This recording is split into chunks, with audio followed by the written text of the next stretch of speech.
Hello. So I'm going to be putting this on my podcast as well. So I'm going to do a little intro. Welcome back. My name is Jess. And I wanted to do this live because it's it's been an interesting process for me the last few weeks, because I've had a lot of shadow work happening in my personal life, but I've also been exploring more of the fruit and fasting that I've been needing to do for not only my body, but my spiritual journey. And these link very closely. So I first originally did detoxing, regenerative detox, fruit-based healing about 10 years ago, right before I got pregnant with my second son. So, and I'm going to do a whole separate podcast and video and stuff on that, talking about preeclampsia to home birth and my story around that. But that's not what I'm going to talk about today. And I've gone back and forth with different nutrition plans or diets or whatever you want to call it. Ever since I've kind of explored, because it's like I second guessed my journey after that, and kind of got into my own personal life issues that kind of took me off track with my divorce and kind of rebuilding after that. So now it's been about 4 years since my divorce that I'm coming back to this place again, and I feel ready to dive back in. So today at the gym, I do kind of if you've watched my videos before, or my reels or whatever, I do kind of a little routine of sauning and showering. And there's a lot of kind of messages I get in that process. There's this purifying that's happening in my body. And I've been getting a lot of messages, a lot of kind of wisdom coming through. And I got some really strong clarity today about the direction to go as a nutritionist. If you don't know, I've taken several nutritional courses. I studied under Dr. Morse for regenerative detox and as a detox specialist, raw food, naturopathic, many different things. And I worked as a personal trainer and a yoga teacher. So I've done a lot of study in nutrition throughout my life. A lot of self-study, self-research, and that's kind of where this is going. So for me, when I first started this journey, everything was about concrete evidence, proof, studies, expert evidence, whatever it may be, in order to prove my side of my nutritional beliefs, you could say, my knowledge. And it held me back in some capacity to move forward as a nutritionist, because I always kind of questioned my side of like, is this right? I kind of understand the omnivore eating, but then I kind of came back to the understanding of it not just being a physical process. And that was the clarity I got today. This journey of intuitive nutrition, which I do have an entire podcast episode on intuitive nutrition and how that spiritual journey plays out, if you want to go listen to it. Wildly Awakened Motherhood. You can find it on Spotify, and I'll be adding a lot more on this topic as well. So I also had another podcast that I have a lot on, if you want to go there, because I get really deep in this as well, which is the Holistic Frugivore. And that was my first one that I did, that I really, that first cycle of getting into regenerative detox and my education in that. So I have a lot on there. So I explored a lot of different diets, and it always brought me back to our intuition and our energy. And my fascination with quantum physics is a part of this as well, because I've done a lot of kind of exploring in that as well. Because we are energetic beings. We are pure source energy before we are a physical body. And the physical body is a manifestation of the vibrational frequency that we vibrate at. That is how we become a physical being. It's such an interesting rabbit hole to go down. Everything is literally energy waves. If you think of like radio waves and how that tunes into your radio, our bodies are kind of the same. We're kind of tuned into a certain frequency that brings us into the physicality the way we are. So, nutrition comes into that as well, because in the mainstream, if you go and talk to a doctor about nutrition, even nutritionists, even dietitians, it's very physical based. It's very much about micromanaging your nutrients, breaking down macros, calories, food categories, all of that. And I think it's all crap, to be honest, because I'm now seeing it from a different perspective of the idea of our bodies being energetic wavelengths, basically. So if you look at the animal kingdom, they're not breaking down macros or calories or trying to decide how to perfect their diet in order to be in good health. And if you look at our pets and how humans feed pets, we see huge amounts of cancer and illnesses in our pets due to the way that they are fed. And that is primarily on humans. Like cancer rates and stuff is insane with dogs. That shouldn't be happening. And it's because of the way humans are feeding dogs. If they were left to eat the way that their body wants to eat, they wouldn't be so sick. And that comes back to us as humans as well.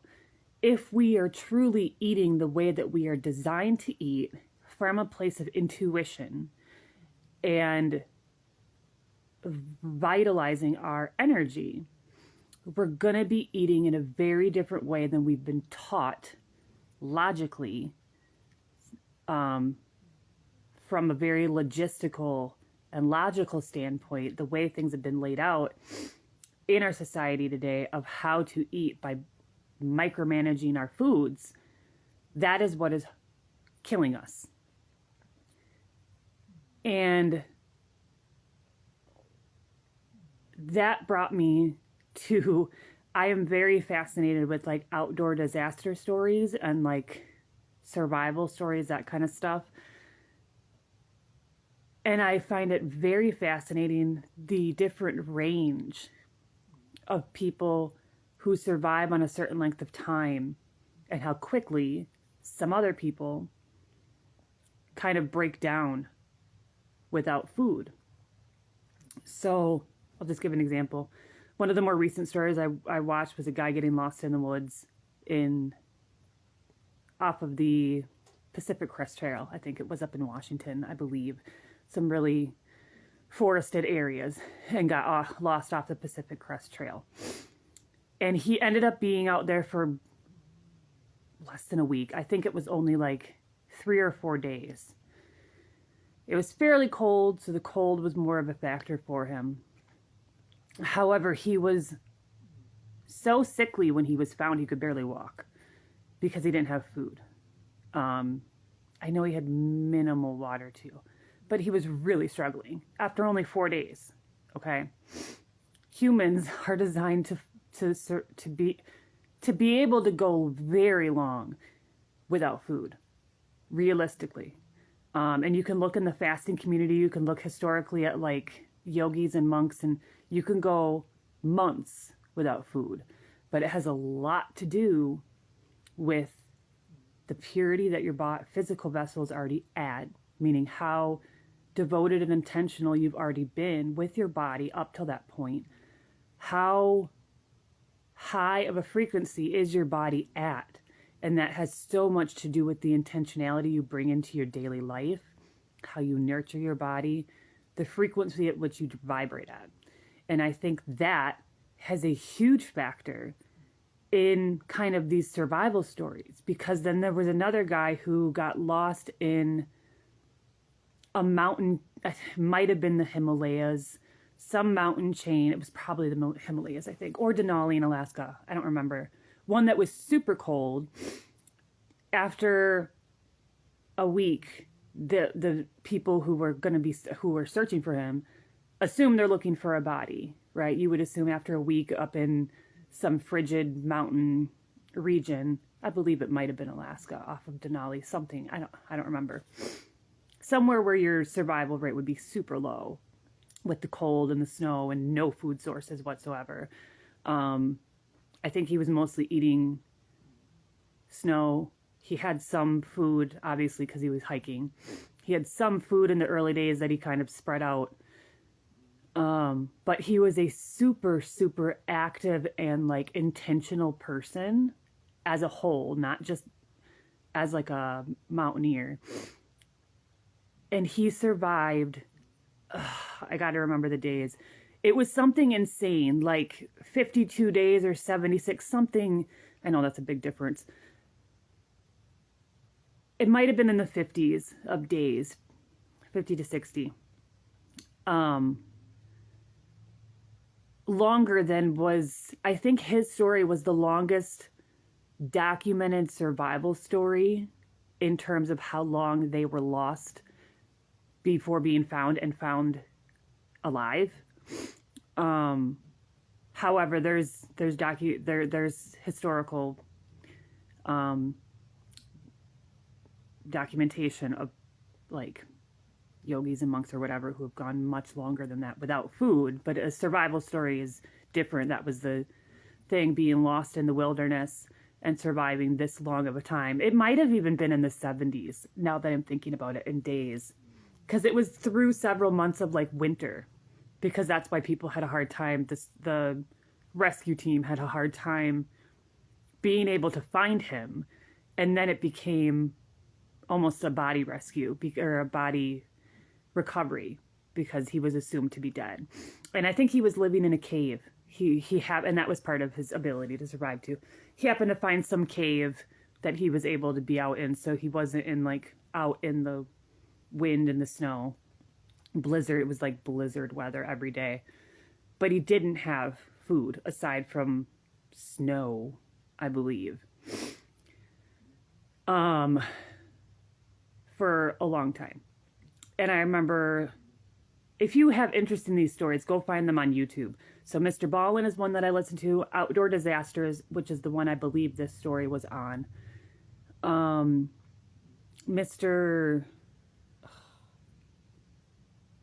There's another one. Mr. Deified or something like that. And then Terror Twin. Those are the main ones that I listen to. There's Scary Interesting. That's another one.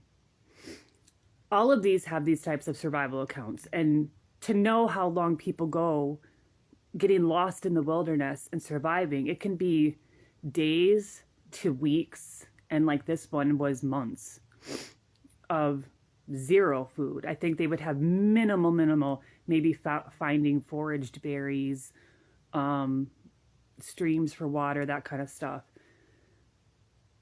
And surviving and being in pretty decent condition, considering. So then it brings me to this idea of malnutrition.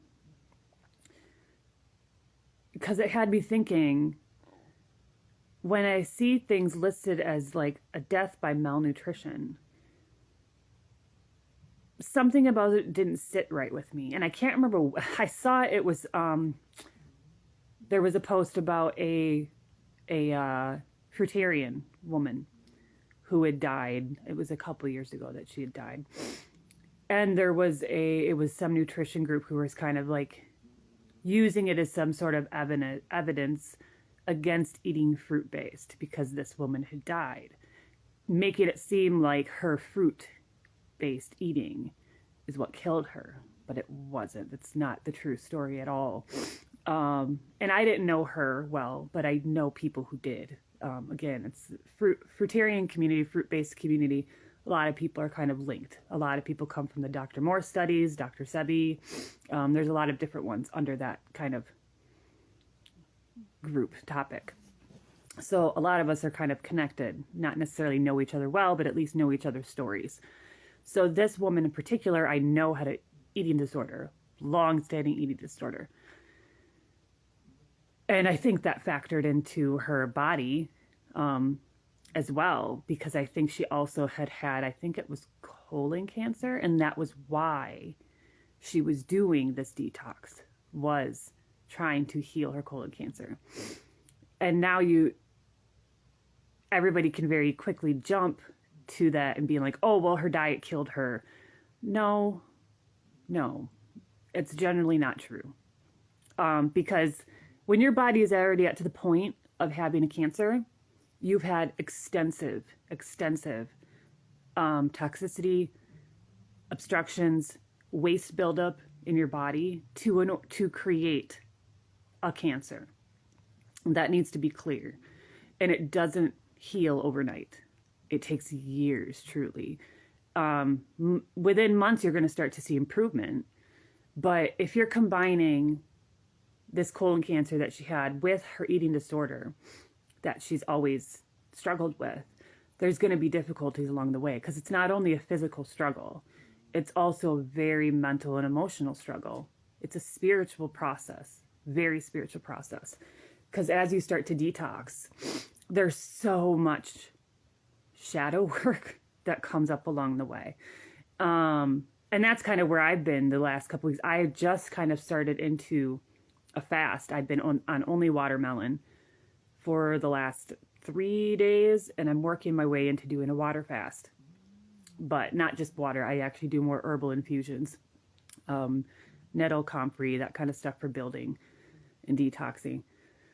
Because I'm working to support my body more, because I've had struggles.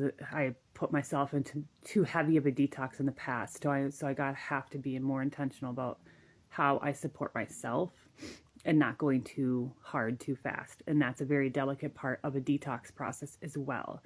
And that is actually why going slow is important. And that's why herbals are really important to support your organs. Anyways, coming back to the malnutrition topic. I question if malnutrition is actually a cause of death. Because it's generally not a lack of food that kills somebody. I'm like, it can be a factor. Obviously, I'm not talking about villages and where food is scarce and people are living in poverty and not having food. But that also comes back to the spirituality side of it. To be in a scarcity space of not knowing when you're going to have food is a very different place than, again, that kind of goes to the wilderness stories too. The mindset, your headspace, can be a really huge factor. That comes into the frequency, the energetic piece of your being, I feel, is much bigger than the food or the nutrition alone. And this is something I'm coming in from my own intuitive standpoint. There's not like research or proof or anything, and you can debate. I mean, I'm up for discussion for sure. I'm not saying I'm right or wrong or any of this. This is just kind of an intuitive process that I've been going through, just kind of thought processes that come to me that I consider. And I think kind of putting it out in ways like this where people can kind of reflect back and have a discussion is really helpful as a nutritionist myself. And offering detoxing. This, I feel, is important to understand how our energy and our psyche and our intuition all play a role in our wellness and our health altogether. Because like I said, the ability for us to go long periods of time without food is there. That's been proven with many different accounts of it. Even just the survival stories I've seen, and the intention and your mind space is huge. And that can have a lot to do with how you were eating or how you've been treating your body prior to this span of not having food. Like, what brought you to that? What are your intentions? Like, if it's not an intentional process and you're kind of thrown into it and you're scared and in a scarcity space, it's going to hit differently in your body. It's going to be more of a trauma to your body.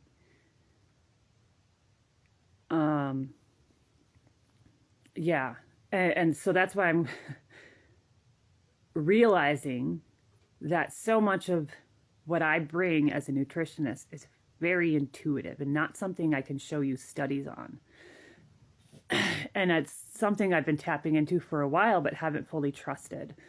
So just kind of these types of messages that come through, I can just, even things in my own life that I've experienced where I just like know it to be true. And that comes, I've suspected that I've had clairsentience for a long time. I've always had just these knowings where it just kind of comes to me and like I know it to be true. No really good justification, nothing to like show you or evidence. It's just a knowing I feel. And I think a lot of women do kind of have this innately, but we've been very suppressed in our magic. And now as we start to come back into it, we're going to realize that all of us have some sort of psychic essence, some sort of sense, whether it be clairaudience, clairsentience. I read a book a long time ago about the different clairs, to be able to see things in your mind space, images, like psychic, predictive images, whatever, to feel it in your body. That's what I have, just kind of a sense of knowing. Clairaudience, which is hearing messages. I kind of get that too. There's another one I can't remember. But I feel like all of those are capable for all of us to tap into. But we've been so suppressed in our own intuitions, women in particular, because women really carry a strong intuitive, it's a very feminine thing. It's the feminine energy to have this intuition. And the more we can learn to tap into that intuition, the more we can understand the nutritional side of it too.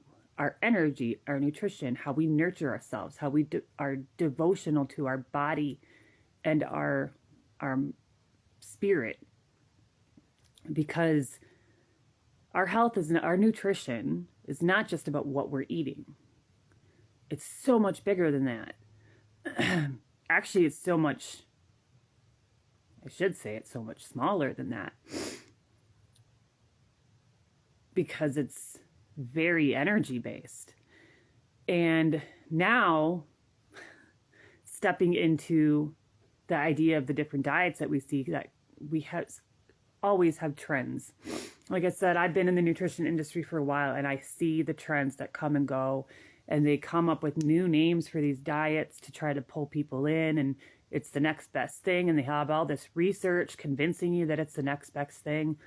I'm going to tell you now, I did a carnivore style diet when I was working as a personal trainer, because everything was a push for the protein. That's not a new thing. I did that, it would have been 13 years ago, 14 years ago maybe. There's cycles. These are repeated cycles. A carnivore style diet is not a new thing. I was actually very protein heavy in my first pregnancy. And I also think that that was a huge factor in my preeclampsia. Yes, eating high protein did not prevent preeclampsia. I actually think it was a huge contributing factor. And I listened to the idea of Brewer's diet and increasing protein to manage preeclampsia, which I think was the worst advice that I followed, because I did the opposite in my second pregnancy.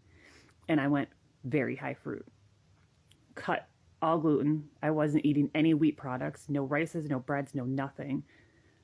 I did eat minimal meat, but it was very, very minimal. I was mostly vegan when I went into that pregnancy. But because of the emotions of pregnancy and all that, I certainly wasn't perfect. I never had been. I was perfect on a raw food diet for I think like 3 or 4 months before getting pregnant. And then I kind of fluctuated through that pregnancy. But I was high fruit. At least 80 to 90% fruit in that pregnancy. And it was by far the healthiest I've been, not only in a pregnancy, but in my whole life.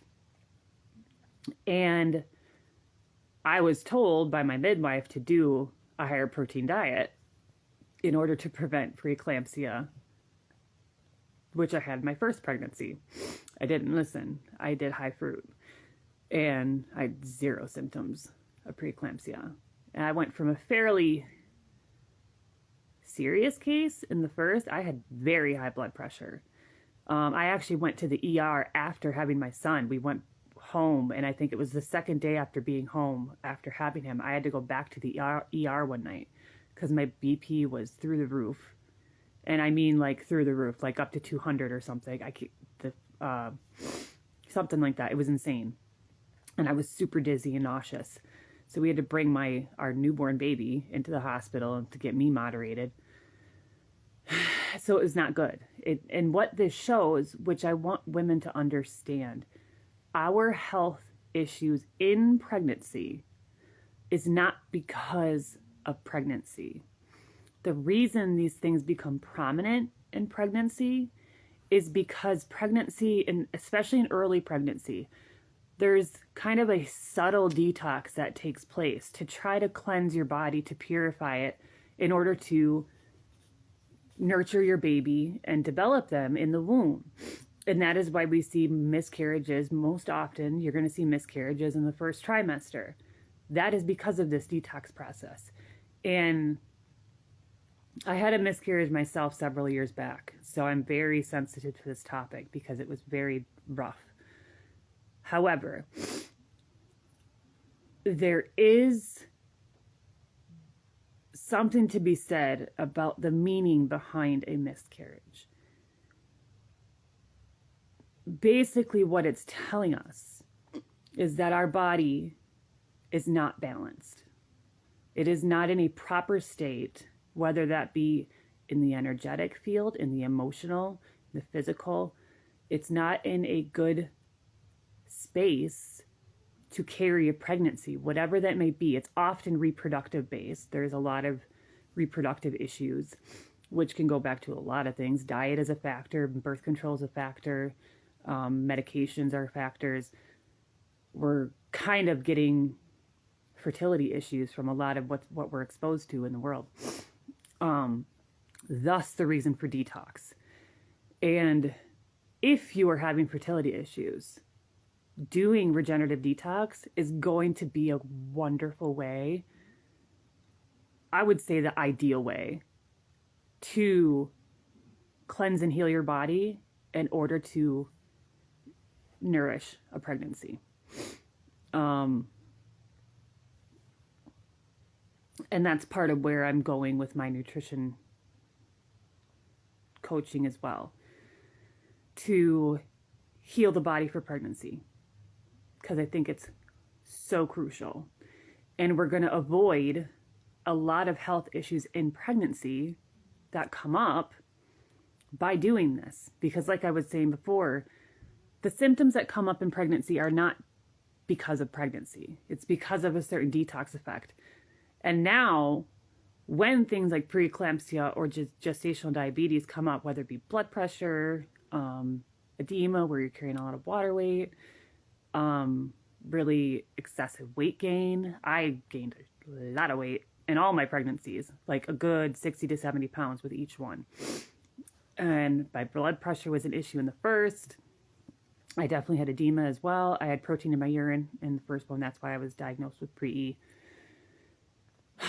But after all the detoxing, I was able to do 2 amazing home births after that with no pre-E issues. And I took herbs as well. Dandelion tea is huge for moderating blood pressure, for one, because it helps support the kidneys. Kidneys and adrenals are both huge factors in blood pressure, thus also preeclampsia. I don't think it's as much liver as doctors think it is. I think it's very kidney and adrenal based. I think the liver is part of it. I mean, your entire system is interconnected, so it's not just one thing. That's another thing I think doctors get wrong, to kind of point at one organ when really the entire organ systems work together. It's not necessarily just one organ. They all kind of, it starts in one place and then kind of works its way into a lot of the different organs. So you can have like colon issues, and then you'll have intestinal, and then it'll be stomach, and then we'll see kidneys, and then we'll see lymphatic, and they all really link together. That's why that kind of specialized single organ focus isn't the way to go, because it's not just a single organ that's the issue. And that's how I feel about preeclampsia, and diabetes for that matter, because it's not just blood sugar. It's much deeper than just blood sugar. Blood sugar is the symptom. Like preeclampsia, blood pressure is the symptom. Water weight, heavy weight gain, protein in the urine, those are all the symptoms. Those aren't the issues themselves. So the symptoms of that come up in pregnancy are often accelerated because of the detox process that happens with being pregnant. So after you're pregnant or before you're pregnant, these are things that you need to acknowledge and heal, because it will come up again later. Even if it's later in life, don't even need to be pregnant again. It's going to be something that continues to progress and manifest more strongly throughout your life. And then years down the line, you're going to see something kind of blow up and be a much bigger physical manifestation that really was, you could see the little subtle signs before pregnancy. You kind of saw in pregnancy what it does to your body, and then it was kind of ignored after that. Don't ignore the symptoms that come up in pregnancy, because that is a very powerful signal to internal imbalances that you need to address in your body. And that is exactly what I'm coming into with as a nutritionist coaching for pregnancy, because I think that detox process, even if it's just a few months, but it can take years to truly heal everything. But even just a few months into this, you're going to see massive changes. And as you start to see those changes, it fuels that energy in you to keep going further. And oftentimes, you don't go in with the intention of staying fruit-based, but often because of how it makes you feel and how it really heals your body, you will stay much more high fruit than you probably were previously, just because you're going to see the vitality differences in you. It allows you to moderate your weight, for one, in a very easy way. It's not about calorie counting or macro counting or micromanaging any type of nutrients in your body whatsoever, because you're getting everything you need with fruit. You don't have to moderate any of that. It doesn't matter. And have natural energy, natural like activities, just getting out in nature, grounding, being in the sunshine. All of that is an energetic exchange, absorption for your body. So remembering that we're energetic beings is huge. And what was the other thing I was going to, if we're thinking about the diet trends, that's what I wanted to come back to. I believe, and I went back and forth on this for a while too, But I very, very strongly believe that we are frugivorous. We are frugivore, fruit-based eaters. That does not mean, however, that you have to eat only fruit ever. So there is a little bit of a difference between being a frugivore and being a fruitarian. Fruitarian is pretty much all fruit. Frugivore is just fruit-based. So mostly fruit. I don't eat only fruit. I do have things throughout. Like I'll have a nice Mexican dish some night because I like having a burrito bowl, whatever. But it's a very small part of my diet. Like that would be maybe once a week, if that. Because even if we're considering the protein side of things, we're not designed to have a high protein diet. I don't think we should have any more than about 10 to 15% protein. And that is primarily found in fruits as well. Fruits, berries, melons, veggies, herbs. And if you look at the design of fruits, you see how perfectly created they are in order to naturally balance our bodies, nutritionally speaking, when it comes to like the nutrients we need. Fruits are going to nourish you and balance that on its own. You don't need to break it down by categories and micromanage that way. It's not necessary. So to touch on that, I'm very adamantly against a carnivore diet. And I know it's trendy now, but like I was pointing at before, it's trendy now, but it's not the first time it's become trendy. It's not like it's the first time a carnivore style diet has come around. Paleo happened. Keto is also a variation, I think. There's so many different, there's always this new styling. It's kind of revamp it a little bit to make it new and trendy. But in the end, it's just trendy. I feel like the nutritional industry as a whole, I feel like very often intentionally confuses people, even in the holistic world. I don't care if it's holistic or mainstream. It's almost like a play on the psyche by having so many different variations out there that no one knows what's actually real or good. So then it's always just up for debate. And I am that person who thinks that there's a very intentional agenda behind the nutrition industry as well, because I think it's very connected to the supplement industry, and that is very connected to the pharmaceutical industry, which is related closely with politicians. There is a direct link between all of it. A lot of supplement companies now are owned by pharmaceutical companies. No, I don't support supplementation at all, honestly. I think the best thing to supplement with, if you are feeling you need certain supplementation, is with herbs, using herbal infusions. That's about it. Microgreens is also really great. I do lots of teas and tinctures and herbal infusions. Microgreens. Otherwise, simplicity is where it's at. And I will not be supportive of a carnivore diet because we are not carnivores. Never have we been and never will we be. To be able to eat meat is part of our adaptability as humans.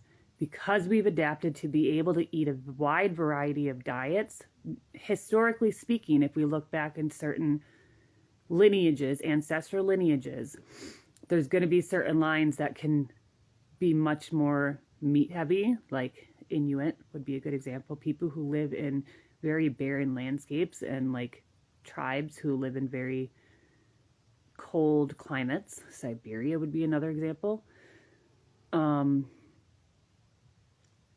Where their ancestral lineage has always been in that way. However, if you look at the lifespan of those people who have been very meat heavy do not live as long,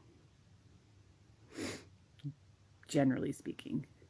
And again, there's variance to that as well, considering the quality of where you're getting your food. Because now, if you're buying meat from regular stores, you're not getting quality anything. So if you're like raising your own meat or hunting your own meat, that is a little bit different. And I will give more credence to that, the homesteading of raising your own animals, slaughtering your own meat, raising your own chickens for eggs, growing all your own food. There's definitely more to be said about that. But that also comes down to a frequency. There is a high intentionality to people who are raising their own meats in an intentional and conscious way, growing all their own foods, being connected with the earth around them in their home, out in the woods, out, separated from the energetic pollution in a city. We are highly polluted by all of the electricity around us, whether we want to acknowledge it or not. That's another fascinating study. If you want to get into that, I have a book called, what's it called? Where did I put it? Now I lost track of it. It's all about how a lot of the contagions that we've believed throughout history have been highly connected to the progress of electricity, radio waves. And that, again, goes back to the idea that we are energy. So energy impacts energy. So we're affected at a cellular level by elevating electrical frequencies around us. And they're gradually elevated. And we went from 2G to 3G to 4G to 5G, and now there's like a jump to 10G. That's where a lot of these diseases and pandemics are coming from. Go look it up now. It's very interesting. Okay.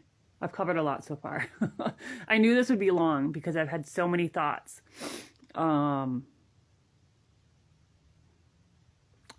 In terms of the meat-based diet too, I want to say there's a couple factors to why people will feel better and be able to heal certain things on a carnivore diet, because I do see that happening, and I do think there's a couple reasons for it. One, you can often feel better because meat is a stimulant. And oftentimes, depending on the meat quality you're getting, it can be very dependent on meat quality, because if you're buying store-bought foods, there's a lot that's injected into meat that is going to be giving you kind of this false like a higher adrenaline. Is that what the word I'm thinking of? Adrenaline hit necessarily when you're eating the meat. So there's this, it's like giving you a false energy hit or a false, So like you feel energized after eating, but you have a much harder fall. There's almost like a withdrawal, and you can't go long. There's not much like fasting capability on eating a high protein diet, because it's this up and down of your, I don't know if it's on hormones, your energy levels. But also, any diet that tells you to eat a lot less processed foods and concentrate on like any type of whole food or even meats, you're going to be cutting out a lot of processed foods, grains, breads, anything like that. You're going to see positive benefits. Anytime anybody cuts out a bad food group, or cutting down on sodas, coffees, grains, breads, dairy, any of it, you're going to see a benefit in that diet. But it doesn't necessarily mean that that's the right diet or the perfect diet or what humans need to be eating. And that's why I come back now, after all of that, to the idea of intuitive eating.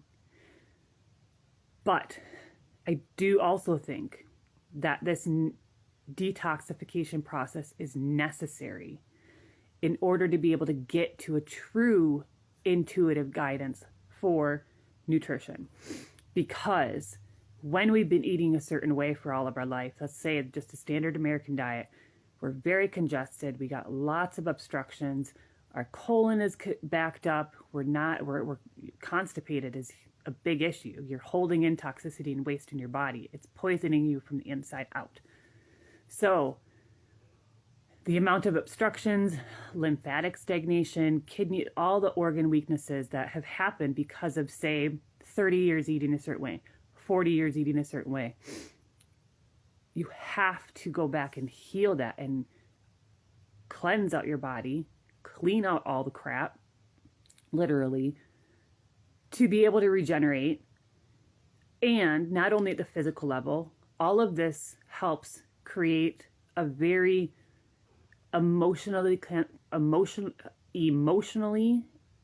and spiritually cleansing process as well. It's going to activate a certain amount of trauma work, shadow work, spiritual expansion, and it's not always pretty. I've had some of my own breakdowns even just this last week that I'm like, am I crazy? I feel crazy. Like if you saw my post about depression the other day, that was a rough night. I was literally crying most of the night. I'm like, what's going on? I'm also in my luteal phase of my cycle, so that doesn't help. And the full moon, and yeah, there was just a lot that brought it up. And releasing parasites can initiate a lot of emotional chaos as well. But it's normal. That's a normal part of the process. You're not a crazy person. It's not just being a woman. It's not just because your cycle. It's part of the process of detox. We all go through it who do this detoxing. You're not crazy. But it can be hard to go through. And like I said, it's not like a quick weekend detox and you're good. It can take years depending on how severe your level of toxicity is. And there are ways that we can kind of get a snapshot of that, doing iridology readings and other stuff, kind of going over diets to see where you're at, illness or diseases or chronic issues you've had. Those are all signals to what level of disease you're in. So yeah, there's such a depth to regenerative detox and leading that. And it's not about detoxing for the rest of your life. It's not about being only fruits and fasting for the rest of your life. That's not the point. It is a temporary process that can be a long process. And it can also very much lead into a complete lifestyle change that you don't come back from. Like I said, a lot of people who go into fruit-based healing don't jump back into eating the way they were because they realize how much different their life has changed by following this kind of eating. You're going to have a high vitality and longevity. So the proof is in the pudding, as they say. All right. So I'm going to close out this video by saying I offer regenerative nutrition programs. It can be slower detox. It can just be nutritional changes for your lifestyle. It can be a healing program for pregnancy, preparing your body for pregnancy. It can be short-term or long-term. It's very based on your needs because there's no one size fits all ever. There is very much a protocol based on what your needs are that we can follow. But everybody's protocol is going to look different. So we discussed that if you want to ever set up a session. So the initial session with me, you can sign up on my website as I think I have it listed right now as fruits, flowers, and herbs sessions. Because I also bring in flower essences because those are on the frequency level and emotional level of healing support.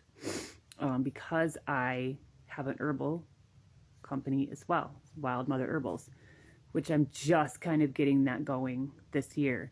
And I'm going to be leaning more into the flower essence side of it, but I am going to have other herbals as well. And I'm going to start making more available, mainly for my nutritional clients, those specialty teas, tinctures, and such, because I have a variety of teas and tinctures. And again, you can go on my website to look on the Wild Mother Herbals tab and see what I have. I have like 40 essences available right now. Not all of them are listed. So if you're interested in the flower essence side of it, we can just do a flower session as well. There's some techniques to figure out which essence you need at this time. And that's very emotional and energy based. It's a very beautiful form of frequency healing, supporting your emotional body and bringing a harmony to your internal environment. So it's a great support on a detox journey. So fruits, flowers, and herbs session is what I'm calling my nutritional sessions. Because I use them all, not necessarily everybody uses all for the program or protocols, but that's part of the process of figuring out. So the first session is 90 minutes to get a good assessment of where you're at, what you're looking for, what the process is going to be, and how we will design the program from there, because that's personal as well. Some people will need more support than others, and yeah. So the first session is 125 for the 90-minute, and then we go from there and create a plan. So that is that. If you want to set up a session, you can go on my website or message me or email me, wildmotherawakening@gmail.com or jesscannell@gmail.com. I have too many emails. I was going to make another one because I got divorced a few years ago. So Jess Cannell, that was my married name. So I just went off of Wild Mother Awakening, and that was initially what I was going to call my Instagram. And yeah, I need a new one with my maiden name. Okay. And you can also join my Facebook group, Wildly Awakened Motherhood. I'm going to do a lot around women's circles and workshops and stuff there. And I'm going to have more courses. I'm going to be doing some courses on my website. This is going to be put up on my podcast, so you can follow my podcast as well. I have a lot to come. I got to bring it all out. I'm going to lean into a lot of birth support as well, birth mentorship, healing for pregnancy, and postpartum doulaing. So that's everything. I'm going to leave it there for today. Everyone have a lovely weekend.